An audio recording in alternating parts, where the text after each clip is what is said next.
Hello అండి. నా పేరు సురేష్ అండి. ఈరోజు నుంచి పైటెస్ట్‌లో ఒక సీరీస్‌ని క్రియేట్ చేయబోతున్నానండి. ఈ సీరీస్‌లో బేసిక్ లెవెల్ నుంచి అడ్వాన్స్ లెవెల్ వరకు ప్రతి కాన్సెప్ట్‌ని డీటెయిల్డ్‌గా ఎక్స్‌ప్లెయిన్ చేయడానికి ప్రయత్నిస్తానండి. ముందుగా ఈ వీడియోలో అసలు పైటెస్ట్ అంటే ఏంటి? పైటెస్ట్ మనకి ఎందుకు ఉపయోగపడుతది? ఎలా ఉపయోగపడుతది? అనే విషయాన్ని థియరిటికల్‌గా తెలుసుకుందామండి. పైటెస్ట్ అనేది పైథాన్ కోడ్‌ని టెస్ట్ చేయడానికి ఉపయోగపడే ఒక ఫ్రేమ్‌వర్క్ అండి. సో, ఇది యూజ్ చేయడం వల్ల ఆటోమేటిక్‌గా టెస్టింగ్ అయిపోతదండి. సో, మాన్యుయల్‌గా టెస్ట్ చేయాల్సిన అవసరం ఉండదు. సో, మన ప్రోగ్రామ్ ఏదైతే ఉందో కరెక్ట్‌గా వర్క్ చేస్తుందో లేదా అనేది ఈ పై టెస్ట్ ఏదైతే ఉందో వెరిఫై చేసిద్దండి. సో, ఒకవేళ గాని మనకి ఎర్రర్స్ వచ్చినాయనుకోండి, ఆ ఎర్రర్స్‌ని కూడా ట్రేస్ చేసి ఇస్తదండి. ఓకే. సో, ఇది ఎలా పనిచేస్తది అనంటే ఒక చిన్న కోడ్ రాయాలి. ఆ కోడ్ ఇంకో కోడ్‌ని టెస్ట్ చేస్తదనమాట. ఒక కోడ్‌ని ఇంకో కోడ్ టెస్ట్ చేయడమే ఇందులో కాన్సెప్ట్ అండి. సో, పై టెస్ట్ ఎలా పనిచేస్తది అంటే, ఒక కోడ్‌తో ఇంకో కోడ్‌ని టెస్ట్ చేస్తామండి మనం. సో, ఆ కోడ్ ఎలా రాస్తామన్న విషయాన్ని మీకు డీటెయిల్‌గా ఎక్స్‌ప్లెయిన్ చేస్తాను. ఓకే. సో, ఈ పై టెస్ట్ అనేది ఫాస్ట్ ఏపీఏ, ఫ్లాస్క్, జాంగో అలాగా పైథాన్‌కి సంబంధించిన ఎటువంటి ఫ్రేమ్‌వర్క్ అయినా సరే, ఈ పై టెస్ట్‌ని ఇంటిగ్రేట్ చేసుకోవచ్చండి. ఓకే. సో, ఇప్పుడు పై టెస్ట్ ఏంటి అనేది మీకు అర్థమైందని నేను అనుకుంటున్నాను. సో, ఇప్పుడు మనం అసలు పై టెస్ట్‌ని ఎందుకు యూజ్ చేయాలి అనే విషయాన్ని ఎక్స్‌ప్లెయిన్ చేస్తానండి. సో, ఇది యూజ్ చేయడం వల్ల పై టెస్ట్ యూజ్ చేయడం వల్ల మనం రాసిన ఫంక్షను మనకి ఎలాగైతే వర్క్ అవ్వాలనుకుంటున్నామో అలాగే వర్క్ అవుతదండి. ఎందుకంటే ఒక ఫంక్షన్ రాసేటప్పుడు మనకి అవుట్‌పుట్ ఏంటనేది మన మైండ్ సెట్‌లో ఉంటది. ఓకే. ఆ రాసిన ఫంక్షను మనకి ఎక్స్‌పెక్ట్ చేసినట్టుగా అది బిహేవ్ చేస్తుందా లేదా అనేది ఈ పై టెస్ట్ ద్వారా మనం ఈజీగా ఐడెంటిఫై చేసుకోవచ్చనమాట. ఓకే. సో, ఇది మాన్యుయల్‌గా కూడా ఐడెంటిఫై చేసుకోవచ్చు. కానీ మాన్యుయల్‌గా చేసినప్పుడు కొన్ని ప్రాబ్లమ్స్ వస్తాయి. అవేంటి కూడా ఎక్స్‌ప్లెయిన్ చేస్తాను. బట్ ఈ పై టెస్ట్ యూజ్ చేస్తే ఆటోమేటిక్‌గా టెస్టింగ్ జరుగుతది కాబట్టి, సో, ప్రతీదీ కూడా మనం ఎక్స్‌పెక్ట్ చేసినట్టుగా మనకి రిజల్ట్ వస్తాయండి. సో, ఎర్రర్స్ ఏవైతే ఉంటాయో డెవలప్‌మెంట్‌లోనే మనకి ఐడెంటిఫై చేసుకొని దాన్ని డీబగ్ చేసుకొని మనం ఫిక్స్ చేసేసుకోవచ్చు. ఇది యూజ్ చేయడం వల్ల.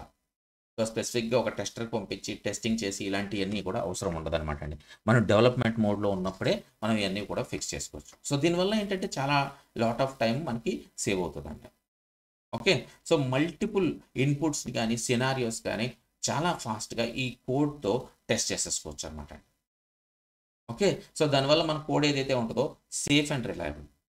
చేంజెస్ చేసిన తర్వాత కూడా మనకి రిలయబుల్‌గా ఉంటది, సేఫ్‌గా ఉంటది మన కోడ్. ఓకే. సో, చిన్న చిన్న ప్రాజెక్ట్స్, చిన్న చిన్న స్క్రిప్ట్స్ దగ్గర నుంచి అంటే ఒక చిన్న ఫంక్షన్ దగ్గర నుంచి పెద్ద లార్జ్ ప్రాజెక్ట్స్ ఏవైతే ఉంటాయో అవన్నీ కూడా మొత్తం ఎండ్ టు ఎండ్ కూడా ఈ పై టెస్ట్‌ని యూజ్ చేసి టెస్టింగ్ చేయొచ్చండి. Automatic testing. ఓకే.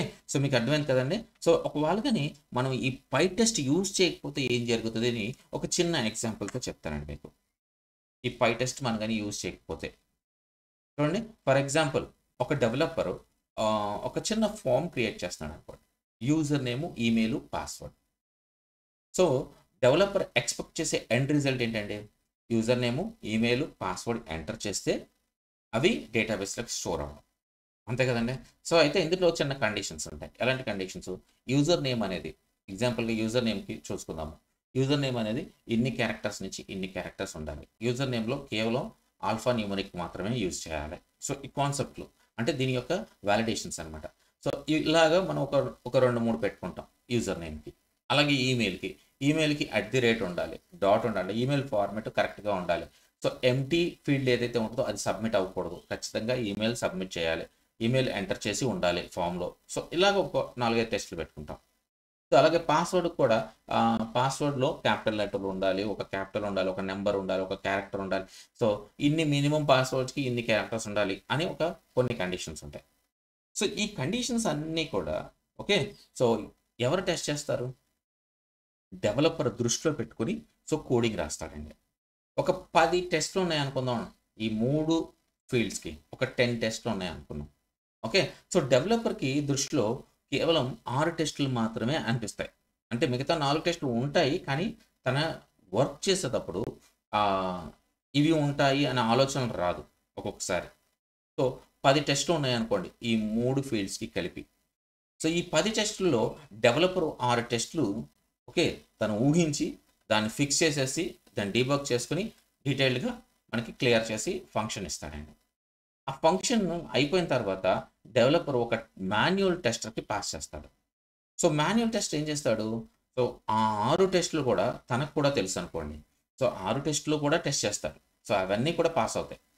బట్ 6 టెస్టులతో పాటు ఇంకొక 2 టెస్టులని ఫెయిల్డ్ చూపిస్తాడు డెవలపర్కి. అంటే అతనికి 8 టెస్టులు దొరుకుతాయి. 8 టెస్టులు దొరకగానే ఒక 2 టెస్టులు ఫెయిల్ అయిపోతాయి. ఎందుకంటే డెవలపర్ కేవలం 6 టెస్టులు మాత్రమే ఐడెంటిఫై చేయగలిగాడు. సో ఇంకో 2 టెస్టులు మాన్యువల్ టెస్టర్ ఎవరైతే ఉంటారో అతను ఐడెంటిఫై చేస్తాడు. ఓకే, సో ఐడెంటిఫై చేసిన తర్వాత ఆ 2 టెస్టులు డెవలపర్ పంపించి పలానా 2 టెస్టులు ఉన్నాయి, ఆ డెవలపర్ ఏం చేస్తాడు, ఆ 2 టెస్టులని ఫిక్స్ చేస్తాడండి. ఫిక్స్ చేసిన తర్వాత మళ్ళీ మాన్యువల్ టెస్టర్ పంపిస్తాడు. సో మాన్యువల్ టెస్టర్ ఇంకొక 2 ఐడెంటిఫై చేస్తాడు అనుకోండి. సో అప్పుడు మళ్ళీ ఆ 2 మళ్ళీ డెవలపర్ దగ్గరికి వస్తాయి. సో ఇక్కడ ఏం జరుగుతుంది, మాన్యువల్ టెస్టర్ మళ్ళీ 10 టెస్టులు ఆ 8 టెస్టులని కూడా రన్ చేస్తాడు అతను. సో ఇక్కడ చూడండి ఎంత టైం వేస్ట్ అవుతుందో. సో 8 టెస్టులు కూడా రన్ చేస్తాడు. సో మళ్ళీ వస్తుంది. సో మళ్ళీ డెవలపర్ దగ్గరికి వస్తే మళ్ళీ ఆ 2 ఫిక్స్ చేసి ఓకే తన వైపు టెస్ట్ చేసుకుని మళ్ళీ టెస్టర్కి ఇస్తాడు. సో ఇక్కడ ఏం జరుగుతుందంటే ఈ 10 టెస్టుల్లో కంప్లీట్ అయిన తర్వాత తను కోడింగ్ రాసేటప్పుడు చేంజెస్ చేస్తూ ఉంటాడు కదండి. ఒక్కొక్కసారి ఏం జరుగుతుందంటే సో ముందు తను చేసిన టెస్టులు ఏవైతే ఉంటాయో ఆ టెస్టులు ఫెయిల్ అయిపోవచ్చు.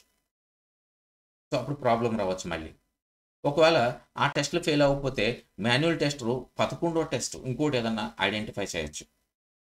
11వ ఎర్రర్ ఏదైనా ఫెయిల్యూర్ ఐడెంటిఫై చేయొచ్చు. సో ఇలాంటి ప్రాబ్లమ్స్ వస్తూ ఉంటాయండి. సో ఈ ప్రాబ్లమ్స్ అన్నీ మనం సాల్వ్ చేయాలంటే పై టెస్ట్ని యూజ్ చేయాలండి. ఓకే, సో పై టెస్ట్ యూజ్ చేస్తే ఏం జరుగుతుందో అది కూడా మీకు డీటెయిల్గా ఎక్స్ప్లెయిన్ చేస్తాను. సో పై టెస్ట్ యూజ్ చేయడం వల్ల పై టెస్ట్లో మనం ఏం చేస్తామంటే టెస్ట్ కేసెస్ రాసుకుంటామండి. అంటే ఇందాక మీకు చెప్పినట్టుగా 6 కేసులు ఉన్నాయనుకోండి. 6 కేసులు టెస్ట్ కేసులు, డెవలపర్ ఉన్నాడు 6 కేసులు చేస్తాడు, 6 కేసులు టెస్ట్ కేసెస్ రాసేసుకుంటాడు. సో ఇక్కడ మాన్యువల్ టెస్ట్ చేసేవాడికి ఎవరైతే ఉంటాడో ఈ 6 టెస్ట్ కేసులు చేయాల్సిన అవసరం ఉండదు. ఓకే, ఈ 6 కాకుండా ఇంకేమన్నా ఫెయిల్యూర్స్ దొరుకుతాయేమో చూస్తాడు. సో మళ్ళీ ఒక 2 దొరికినాయి అతనికి ఫెయిల్యూర్స్. ఈ 2 ఫెయిల్యూర్స్ ఇతని దగ్గరికి వచ్చిన తర్వాత ఈ రెండింటికి కూడా ఒక టెస్ట్ కేసెస్ రాసేసుకుంటాడు. అంటే 8 టెస్ట్ కేసెస్ అవుతాయి. ఓకే, సో 8 కేసెస్ అయిన తర్వాత ఈ 8 కేసెస్ మళ్ళీ తను టెస్ట్ చేసుకోవాల్సిన అవసరం ఉండదు టెస్టర్, మాన్యువల్ టెస్టర్. సో అతను కొత్తవి కోసం వెయిట్ చేస్తారు. కొత్తవి అంటే ఒక టెస్టర్ యొక్క జాబ్ ఏంటి అని అంటే ఫెయిల్ చేయడమే. సో ఇంకా కొత్తవి ఏమైనా ఫెయిల్ చేయొచ్చా అని మళ్ళీ ఎదురు చూస్తూ ఉంటాడు. సో అతనికి ఇంకో 2 దొరికినాయి అనుకోండి, మళ్ళీ 2 డెవలపర్ పంపిస్తాడు. ఓకే, సో 2 టెస్ట్ కేసెస్ మళ్ళీ రాసుకుంటారు. ఇక్కడ బెనిఫిట్ ఏంటి అంటే టెస్ట్ కేసెస్ని ఇంప్లిమెంట్ చేసుకుంటున్నాడు కదండి. సో ఇది ఆటోమేటిక్గా ఇవి ఏవైతే ఫెయిల్యూర్స్ వచ్చినాయో ఆ ఫెయిల్యూర్స్ అన్నీ కూడా పాస్ అవుతున్నాయా లేదని టెస్ట్ కేస్ ద్వారా మనకి ఐడెంటిఫై అయిపోతుందండి. సో ఆటోమేటిక్గా రన్. సో కాబట్టి ఈ 10 టెస్ట్ కేసెస్ని మాన్యువల్ టెస్టర్ దృష్టిలో పెట్టుకోవాల్సిన అవసరం లేదు. సో తను ఇంకొక కొత్తది ఈ 10 కాకుండా ఇంకేమన్నా దొరుకుతాయేమో, ఇంకేమన్నా ఫెయిల్యూర్స్ వస్తాయేమో అని వెతుకుతాడనమాట. సో టైం ఏదైతే ఉంటుందో చూడండి ఎంత సేవ్ అవుతుందో. సో ప్రతిసారి వచ్చిన 10ని టెస్ట్ చేసి ఇంకో కొత్తదాన్ని ఐడెంటిఫై చేసి మళ్ళీ డెవలపర్కి ఇచ్చి ఆ ప్రాబ్లమ్స్ అన్నీ ఉండదు. సో ఈజీగా పై టెస్ట్లో ఏంటి అని అంటే టెస్టులు రాస్తారు, రన్ చేస్తారు, టెస్టెడ్ పాస్ అయితే ఓకే టెస్ట్ కంప్లీటెడ్. ఒకవేళ ఫెయిల్ అయినాయి అంటే అక్కడే డెవలపర్ డీబగ్ చేసుకుని దాన్ని ఫిక్స్ చేసి మళ్ళీ రన్ చేస్తాడు. సో రన్ చేశాడంటే టెస్ట్ పాస్ అయ్యింది అని అంటే టెస్టింగ్ కంప్లీటెడ్. అంత ఈజీగా ఉంటుందండి. ఓకే, సో మీకు అర్థమైంది కదండి ఇప్పుడు. సో పై టెస్ట్ని యూజ్ చేస్తే మనకు బెనిఫిట్ ఏంటి, యూజ్ చేయకపోతే బెనిఫిట్ ఏంటి అనే విషయం. ఓకే, సో ఇక ఒక చిన్న శాంపిల్ కేస్ చూపిస్తారండి మీకు ఎలా టెస్ట్ చేస్తారు అనే విషయాన్ని. చూడండి ఇక్కడ డెఫ్ యాడ్ మెయిన్ కోడ్ ఒక మెయిన్ కోడ్ అని రాశాను నేను ఇక్కడ. ఓకే, పాయింటర్ తీసుకుందాం ఉండండి. ఓకే రైట్, పాయింటర్ తీసుకున్నాను. చూడండి ఇక్కడ చూడండి మెయిన్ కోడ్ అని రాశాను. సో ఇందులో add A B return A plus B అన్నానండి. సో ఇక్కడ మనకు ఏం జరుగుతుందో తెలుసు, 2 వాల్యూస్ ఇస్తే ఆ 2 వాల్యూస్ ఎడిషన్ అవుతున్నాయి. ఓకే, సో మనకి టెస్ట్ కోడింగ్ ఎలా రాసుకోవాలి అని అంటే చూడండి ఇక్కడ టెస్ట్ కోడ్ ఎలా రాశాను. సో ఇక్కడ టెస్ట్ కోడ్కి ఒక రిజల్ట్ ఇచ్చి ఒక 2 వాల్యూస్ ఇచ్చి ఆ 2 వాల్యూస్ = 5 అయిందా లేదా అని చెప్పేసి అడుగుతాను అనమాట అండి. సో మనకి అవుట్పుట్ ఏంటో తెలుసు, ఒక 2 వాల్యూస్కి అవుట్పుట్ ఏంటో తెలుసు. సో ఇక్కడ విషయం ఏంటంటే మనం టెస్ట్ కేసు రాసేటప్పుడు సో దాని యొక్క బిహేవియర్ ఏంటి అని ముందే ఎక్స్పెక్ట్ చేయగలిగితేనే ఈ టెస్ట్ కేసెస్ రాయగలం అన్నమాట.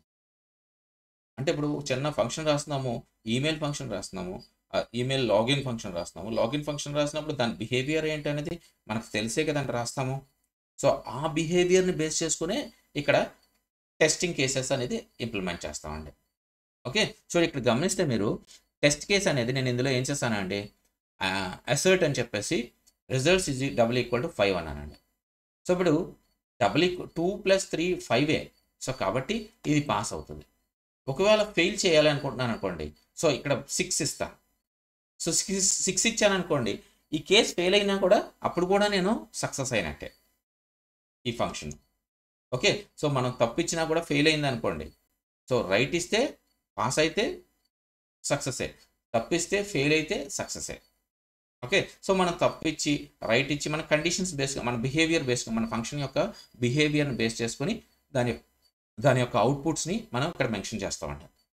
ఓకే. ఇక్కడ చూడండి, గమనించండి, ఇక్కడ 5 = 5 అన్నాను. సో ఏదో ఒక నెంబర్ వచ్చింది, ఆ నెంబర్ = 5 అయితేనే ఈ టెస్ట్ కేసు ట్రూ అవ్వాలి అని చెప్పేసి ఇస్తున్నానండి. సో ఆ టెస్ట్ కేసు అలా వస్తే మనకి టెస్ట్ కేసు పాస్ అవుతుంది. సో ఇక్కడ చూడండి, hello in hello world, hello వరల్డ్లో హలో ఉంటేనే సో ఈ టెస్ట్ కేసు పాస్ అవ్వాలి. ఓకే. సో అలాగే ఇక్కడ చూడండి, ఒక లిస్ట్ ఇచ్చాను, అందులో లెంత్ ఏంటి అని క్యాలిక్యులేట్ చేస్తున్నాము. సో అందులో ఈ లెంత్ = 3 అయినప్పుడు మాత్రమే ఈ టెస్ట్ కేసు పాస్ అవ్వాలి. ఓకే. సో ఇప్పుడు మీకు అర్థమైంది కదండి, టెస్ట్ కేసెస్ అనేది మనం ఎలా ఇంప్లిమెంట్ చేసుకుంటాం అనేది. ఇది సింపుల్గా చూపిస్తున్నాను థియరిటికల్గా. మీకు ప్రాక్టికల్గా నెక్స్ట్ వీడియోలో అసలు పైటెస్ట్ని మనం ఎలా ఇన్స్టాల్ చేసుకోవాలి, అది ఎలా రాసుకోవాలి, ఎలా రన్ చేసుకోవాలి, అసలు ఈ పైటెస్ట్లో ఎలాంటి టైప్ ఆఫ్ టెస్ట్లు ఉంటాయనే విషయాన్ని డీటెయిల్గా మీకు ఎక్స్ప్లెయిన్ చేస్తానండి. ఓకేనండి. బాయ్ అండి.